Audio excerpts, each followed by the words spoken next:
हमारे देश का पॉलिटिकल माहौल अभी काफी सेंसिटिव चल रहा है। इतना कि आए दिन कुछ भी देखने को मिल जा रहा है। सभी लोगों में इलेक्शन को लेकर बड़ी खलबली मची हुई है और उसी बीच पॉलिटिकल पार्टीज में भी आए दिन खूब झगड़ा देखने को मिल रहा है। इसमें से दो पार्टीज ऐसी है जिनके बीच झगड़ा बंद होने का नाम नहीं ले रहा है और वे है आम आदमी पार्टी और बीजेपी। इस लड़ाई में हमें ना जाने क्या क्या देखना पड़ा है, जहां एक ओर आम आदमी पार्टी चीफ और दिल्ली सीएम अरविंद केजरीवाल को ईडी का छठा समन भी मिल चुका है और जिसे वे इग्नोर करके बीजेपी को टारगेट कर रहे हैं। वहीं चंडीगढ़ के मेयर इलेक्शन पोल में मर्डर ऑफ डेमोक्रेसी देखने को मिला है। इतना कि लोग तो क्या, खुद हमारे देश के chief justice of India DY Chandrachud हैरान रह गए हैं कि ऐसे कैसे आए दिन डेमोक्रेसी और फ्री और फेयर इलेक्शन का मजाक उड़ाया जा रहा है। इन्हीं सब के बीच दिल्ली लेजिस्लेटिव असेंबली के बजट सेशन के दौरान एक ऐसा मामला उठा है जिसने लोगों को और सदमे में डाल दिया है, जहां बिना रूल्स फॉलो किए हुए और इनफैक्ट उन्हें वायलेट करते हुए 7 एमएलए को सस्पेंड किया गया है और ये एमएलए और किसी नहीं बल्कि बीजेपी पार्टी से बिलोंग करते हैं। मामला इतना हाईलाइटेड है कि सीधे दिल्ली हाईकोर्ट भी जा पहुंचा है जस्टिस सुब्रमण्यम प्रसाद के सामने एक अर्जेंट लिस्टिंग के बाद। और इस मामले में जस्टिस सुब्रमण्यम प्रसाद ने किसका पक्ष लिया है, आगे देखेंगे। मामले की शुरुआत होती है 15 फरवरी से, जब दिल्ली लेजिस्लेटिव असेंबली में बजट सेशन की शुरुआत हुई थी, जहां आए दिन दिल्ली सीएम अरविंद केजरीवाल और एलजीबीके सक्सेना के बीच झगड़े देखने को मिलते हैं। वहीं बजट सेशन के दौरान कुछ ऐसा हुआ है जो काफी शॉकिंग था। हमेशा दिल्ली सीएम के साथ झगड़ों में फंसे रहने वाले एलजीबीके सक्सेना बजट सेशन के दौरान दिल्ली सरकार की तारीफ करते हुए नजर आए हैं। जी हाँ, आपने सही सुना। हालांकि वे जब आम आदमी पार्टी के अचीवमेंट्स को हाईलाइट कर रहे थे तो उन्हें अपोजिशन द्वारा काफी बार टोका गया था, ये कहते हुए कि आम आदमी पार्टी ने कुछ अच्छा काम नहीं किया है और ये अपोजिशन और कोई नहीं बल्कि भारतीय जनता पार्टी थी। हालांकि जहां BJP opposition Delhi LG Saxena को टोक रही थी, वहीं वे उनकी एक ना सुनकर अपनी बात बोले जा रहे थे। मामले ने एक इंटरेस्टिंग टर्न तब लिया जब कुछ डिस्कशन के बाद दिल्ली लेजिस्लेटिव स्पीकर राम निवास गोयल ने एक एक करके इन सारे बीजेपी एमएलए को असेंबली से निकाल दिया, इसलिए क्योंकि वे नॉन स्टॉप दिल्ली एलजीबीके सक्सेना की स्पीच में बाधा डाल रहे थे। जी हाँ, आपने सही सुना। सेशन में सिर्फ 8 बीजेपी एमएलए मौजूद थे और उसमें से भी 7 को तो स्पीकर ने बाहर ही निकाल दिया। इस मामले ने सेशन में काफी तहलका मचा दिया था। हालांकि मामला यहाँ खत्म नहीं होता है। अगले दिन 16 फरवरी को सेशन के दौरान आम आदमी पार्टी एमएलए दिलीप पांडे ने एक मोशन रेज किया कि इन 7 बीजेपी एमएलए को इंडेफिनिट पीरियड तक सस्पेंडेड रखना चाहिए। और एक शॉकिंग टर्न ऑफ इवेंट में लेजिस्लेटिव असेंबली स्पीकर इस बात से राजी नजर आए और बस इसी इंडेफिनिट सस्पेंशन को चैलेंज करते हुए ये 7 बीजेपी एमएलए दिल्ली हाईकोर्ट जा पहुंचे। ये 7 बीजेपी एमएलए हैं मोहन सिंह बिष्ट, अजय महावर, ओपी शर्मा, अभय वर्मा, अनिल वाजपेयी, जितेंद्र महाजन और विजेंद्र गुप्ता। और इनके अलावा जो एक लौता बीजेपी एमएलए सस्पेंड नहीं हुआ है वो अपोजिशन लीडर रामवीर सिंह बिधूरी है।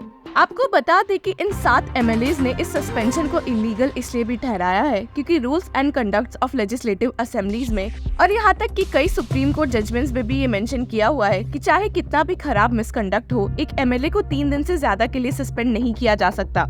और इस केस में इसी रूल को वायलेट किया गया है जब इन 7 एमएलए को इंडेफिनिट पीरियड के लिए सस्पेंड किया गया और तब तक के लिए जब तक कि इस मामले में प्रिविलेजेस कमेटी अपना केस ना खत्म कर ले। सिर्फ यही नहीं, बीजेपी एमएलए ने असेंबली स्पीकर पर भी उंगलियां उठाई है कि उन्होंने रूलिंग पार्टी को फेवर करने की कोशिश की है। इसके बावजूद कि सेशन के दौरान और भी कई अपोजिशन हुड़दंग मचा रहे थे, पर सिर्फ बीजेपी के एमएलए को सस्पेंड किया गया है। अब देखते हैं कि दिल्ली हाईकोर्ट में इस मामले में क्या सुनवाई होगी। पिटिशनर्स की ओर से मौजूद होकर सीनियर एडवोकेट जयंत मेहता ने पहले तो दिल्ली हाईकोर्ट की डिविजनल बेंच, जिसमें कि एक्टिंग चीफ जस्टिस मनमोहन और जस्टिस मनमीत पीएस अरोरा मौजूद थे, के सामने अर्जेंट लिस्टिंग की डिमांड की, जिसके बाद ये मामला जस्टिस सुब्रमण्यम प्रसाद की बेंच के पास जा पहुंचा।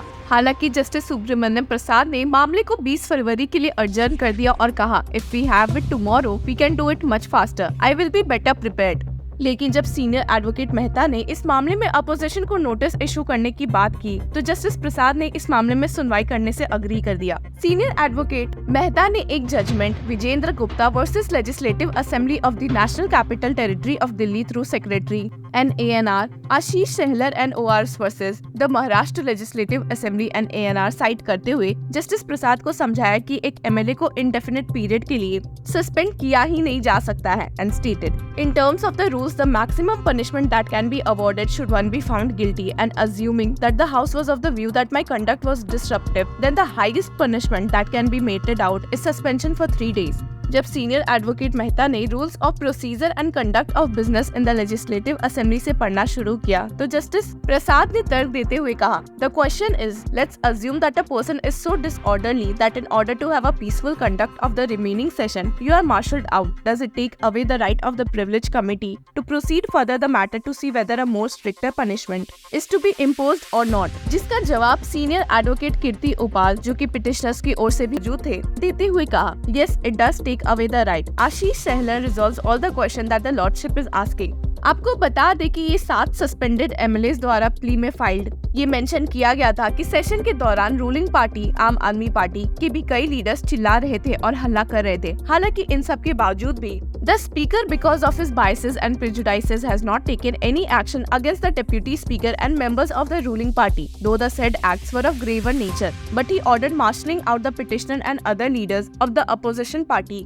Selectively at around 11:32 AM onwards. आपको बता दें कि प्ली में पिटिशनर्स ने अगले दिन दैट इज 16 फरवरी को अनकॉन्स्टिट्यूशनल मोशन पर भी सवाल उठाया था and stated, relying on rule 6 page 126 fifth schedule of the rules of procedure and conduct of business in the legislative assembly of the NCT of Delhi. Dilip Pandey moved resolution against all the 7 MLAs alleging that their previous acts are in violation of code of conduct for members of Delhi Legislative Assembly. He in the resolution stated that the matter be sent to Committee of Privileges until the submission of findings of Committee of Privileges and the petitioner along with 6 other BJP MLAs can be suspended. Legislative Assembly Speaker पर एक बार फिर से उंगली उठाते हुए बोला कि उन्होंने इस मोशन को गलत तरीके से सेशन में पेश करके और वॉइस वोट की मंजूरी के बाद बीजेपी MLAs को सस्पेंड किया है और ये motion manifestly unconstitutional and contrary to the rules and procedure and conduct of business of legislative assembly of Delhi है. आपको बता दें कि पिटिशनर्स यहाँ रुके नहीं और आगे सबमिट करते हुए कहा कि स्पीकर्स द्वारा जो प्रोसीजर अपनाया गया है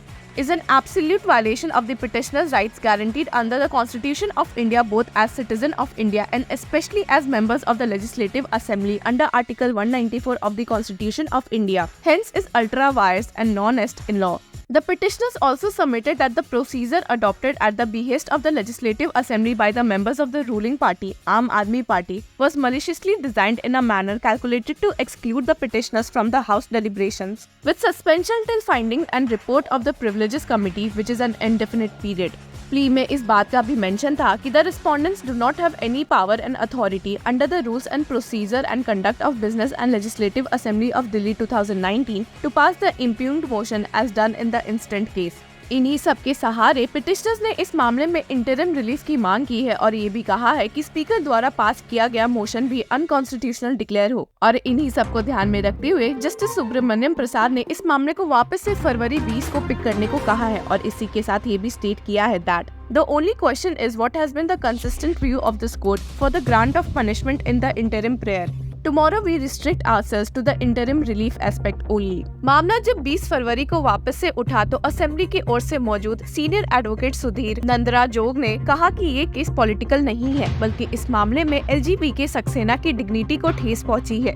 He stated, I spoke to the speaker. He also suggested the route followed by the Supreme Court in Raghav Chaddha's case. If members were to come and meet the speaker and apologize to the LG, the whole thing could be put through. इस point पर justice Subramaniam प्रसाद ने petitioners के council senior advocate Jayant Mehta से सवाल किया कि क्या petitioners LG से माफी मांगने के लिए राजी हैं, जिस पर सीनियर एडवोकेट ने कहा कि पिटिशनर्स को इससे कोई दिक्कत नहीं है. इस पॉइंट पर जस्टिस सुब्रमण्यम प्रसाद ने सीनियर एडवोकेट मेहता को डायरेक्शंस लेकर कोर्ट में पोस्ट लंच आने के ऑर्डर्स दिए. हालांकि पोस्ट लंच के बाद ये मामला 21 फरवरी सुबह 10:30 बजे के लिए अडजर्न हो गया. इस केस की आगे की डेवलपमेंट से जुड़े रहने के लिए की फॉलोइंग लॉ चक्रा.